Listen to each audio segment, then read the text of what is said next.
Readymade masala இல்லாமல் ஃப்ரெஷ்ஷாக ஒரு மசாலா அரைச்சி ஃப்ளேவர்ஃபுல்லான சிக்கன் 65 அதுவும் மசாலா கொஞ்சம் கூட பிரியாமல் எப்படி செய்கிறதுன்னு பார்த்துடலாமா? ஃபிஷ் ஃப்ரைக்குமே இந்த மாதிரி ஃப்ரெஷ்ஷாக மசாலா அரைச்சி செய்கிறது தான் எனக்கு பர்சனலாக ரொம்ப பிடிக்கும். அந்த ரெசிபி நான் ஆல்ரெடி அப்லோடும் பண்ணியிருக்கேன், பார்க்காதவங்க செக் பண்ணி பாருங்கள். பட் சிக்கனுக்கு சில வேரியேஷன்ஸ் இருக்கும், இதை கண்டிப்பாக ட்ரை பண்ணி பாருங்கள், உங்களுக்கு ரொம்ப பிடிக்கும்.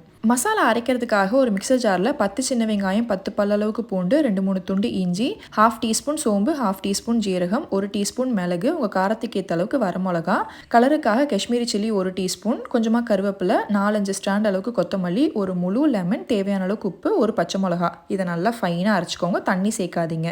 இதை க்ளீன் பண்ண சிக்கன் கூட சேர்த்துக்கோங்க. ஒரு முட்டை, 2 டேபிள் ஸ்பூன் அளவுக்கு கார்ன்ஃப்ளவர் சேர்த்துட்டு நல்லா மிக்ஸ் பண்ணிக்கோங்க. கண்டிப்பாக மினிமம் 1 ஹவர் ஆச்சும் மேரினேஷனில் இருக்கணும். நான் சொல்லியிருக்க மசாலா அளவுக்கு 600 கிராமில் இருந்து 3/4 கிலோ அளவுக்கு சிக்கன் நீங்கள் யூஸ் பண்ணிக்கலாம். எண்ணெய் காஞ்சதுக்கப்புறமா எல்லாத்தையும் டீப் ஃப்ரை பண்ணி எடுத்திங்கன்னா ரொம்பவே டேஸ்டியான சிக்கன் 65 ரெடி ஆயிரும். மிஸ் பண்ணாமல் இதே மாதிரி ட்ரை பண்ணி பாருங்கள்.